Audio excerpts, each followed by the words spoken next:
It's been a couple years, but I'm reunited with the guys from With Confidence.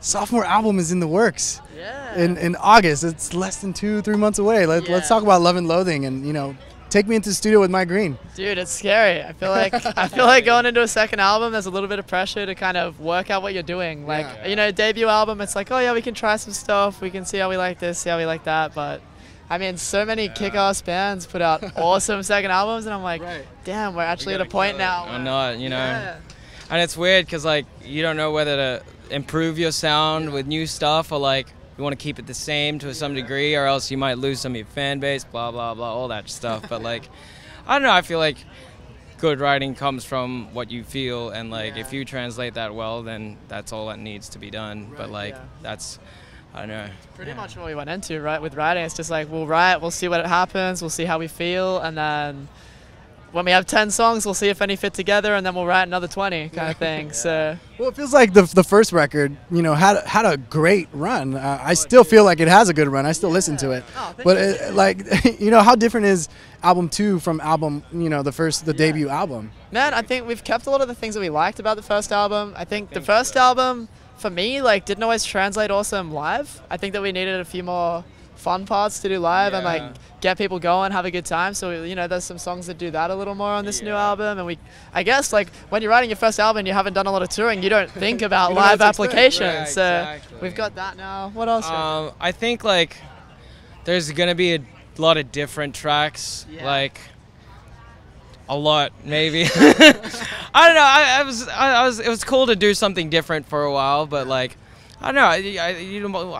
I'm curious to see what the public will think when it's out. But yeah. Well, how different is it? Because now you got me wondering.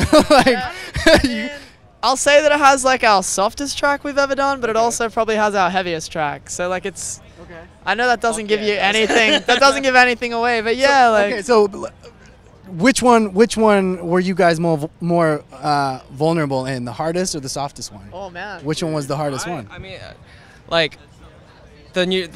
hardest song was probably the heaviest one. I feel like that was because I was my baby and I loved it, and then bringing it in, I was I hope people don't fuck it up too much. Don't change it, and then it turned out pretty good. So hopefully people like that track. So Mike Green didn't ruin it. That's what you're trying to say. That's what he's trying to say.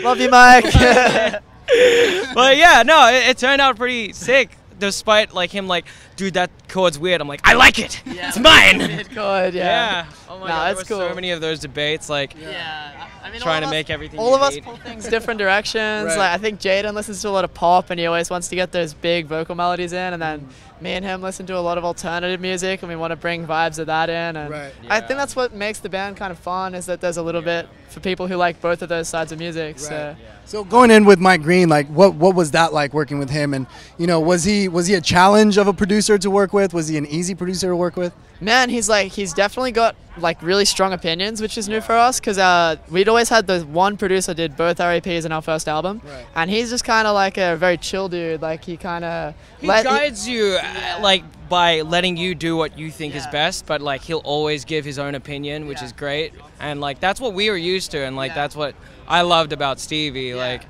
think it took us a hot minute to get used to working with Mike, but you got to respect that he just straight up. He's a fucking machine, man. He's so good with music. Yeah, programming and everything is just 100%. Everything's fucking clean and smart. You know what I mean? And he'll always say exactly what he thinks. If he's that's shit, he's just well, that's shit. And that's kind of what you need to hear sometimes. So you guys just have to reconstruct everything, or do you guys just start all over with a new track? Man, we wrote a few songs in the studio with him, which was new because we've never really opened up writing with an outside person of the band. So, our old producer would be oh, maybe let's change this bridge up, but it's always a really minor tweak.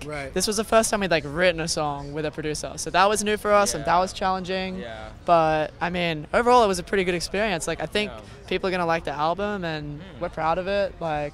I know, looking forward to it coming out. We should have another single before the end of the tour. So let's talk about the single that's out right now. Why was this? This is the lead single. So why was this the perfect track to introduce the new album? Man, I feel like it doesn't give too much away. I know that sounds kind of lame, but we picked a song that we're I don't know. You guys are working backwards. Sounds lame. It's like a safe song. I don't know. That sounds so lame to say. So are you scared to change? Is that what you're trying to tell me? Like, not at all. I don't know. I just think like, I don't know. Do you not believe in your new album? No. Shit. No. That was mad. I think it's like it hits the points that we normally do, like with our old stuff. So it still has that kind of like catchiness of like the poppier tracks, but it still has like the rock element of like the drums and the guitars, and it's one of the more easygoing songs. I feel like we just wanted like an easygoing song for the first single, and like something that sits in between Jaden and Nini's writing a little bit, because like like I said, he's always pulling the band one way, Jaden pulls it the other way. They tend to both bring in the starting point for a song, and then we work on it as a three-piece. So it's just like, I don't know, we just felt like that was a cool start. We're still like deliberating about the fourth single so hard. It's like, which songs are gonna be? Still writing the record, just be honest. Yeah. There's no record, guys. I'm so sorry. We're just talking out our ass. So as you mentioned, this new album is more, now that you guys have more experience on stage in the performance, it's more driven to that live aspect. There you go. So because you're focused on the live aspect of it, did you change the way that you write the music? Like, do you consider melodies or the rhythm or any of that before? This is where we always have a fucking argument. Like, well, then let's start right now. Shit. Get you in there, let's go. Fuck. Me and him like always argue. I'm like, lyrics are really important. Like that's where all my like efforts go, is towards lyrics, and he puts all his efforts towards melody. And like I'm always debating like the meaningfulness of a song is where it's at, and then he's like, no. Hi, Professor. Yeah, and I was like, I fucking got this down. But like that, I feel like that push and pull is kind of good. Like. Because there was like this saying, like, if two of us agree, then one of us is useless. Like, it's got to be like, that fight to have a good product, that everyone likes. So that's the thing. All of us will argue, and like in the studio, things will get heated. But at the end of the day, all of us just want the best record. So it's like when it's all said and done, it's all chill, and we're best. Like we're all good friends. So it's good. Like we're all just passionate, and we want the best end product. So. Right now, we're on the first day of Warped Tour. Unfortunately, this is the last Warped Tour ever. You guys have had a pretty good run with this tour before. Yeah. So, to you guys as musicians and as artists that have been on the tour, what does Vans Warped Tour mean to you? Man, it's crazy. So, like, growing up in Australia, Vans Warped Tour felt like it was a whole world away, and like every year when I was like, especially when I was a teenager, I'd like look at the lineup and just listen to the bands, because it was where I found all the new bands to listen to, because that was the kind of music I liked. So for us, like, and then when we were in our like 18 to 20s, like my friends kind of flew over to America and followed the tour, and I thought that was the coolest thing in the world. And then we ended up playing it in 2016. So it means the world, man. Like I can't say I ever went as a kid or anything like all the Americans, like, but like it's still like it's an internationally recognized tour. Like everyone in Australia knows what the Vans Warped Tour is. So the fact that it's ending, sad, but I mean, this year I hope it's gonna go really well. We have so many friends on the tour. That's the thing, like. Where are you gonna have all your friends in one place for 40 days in a row? Like that's what it's all about, man. Like hangs. That's sad. So good. Now, when you guys first did Warped Tour, like your first ever Warped Tour, how long into the tour did you realize, whoa, this has impacted our band?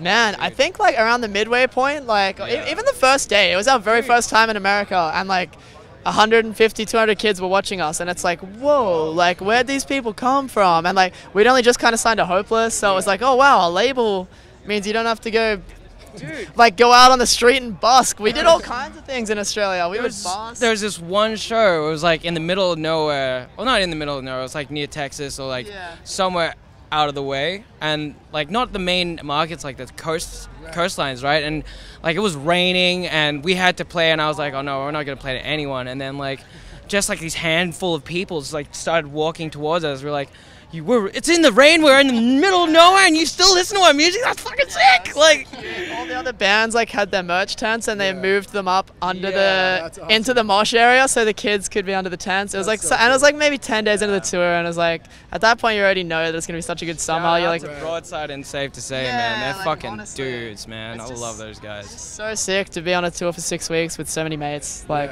and to have kids come out, and it's just sick. That's awesome. Yeah. That's awesome. Well, I mean, enjoy this last one, because Unfortunately, it is the last. Hopefully there's something else in the works that's somewhat similar, because you're right. I mean, we always look forward to this summer camp that we get to see all our friends. But, you know, the new album, sophomore album, Love and Loathing drops August 10th on Hopeless Records. What else can we expect prior to the album being released? I think we might see 1 or 2 more singles. I'd say we'll definitely have one out before the end of Warped, and we'll probably start playing it. We were going to try and play it today, but we got told no by like 100 suits. Hopeless Record? No, just kidding. Hopeless are cool. No, I think you guys didn't want to play because you're not sure about your new music. Yeah, true. I think that's what it is. that and we suck at our instruments, even with the songs that we do know back to France. So, no. Yeah, we're just blaming the label. We're like, yeah. Sorry. Yeah. We're backing tracks. You guys are just standing there. Yeah, exactly. We have a machine that plays drums now. It's 2018, so I just mime. That's great.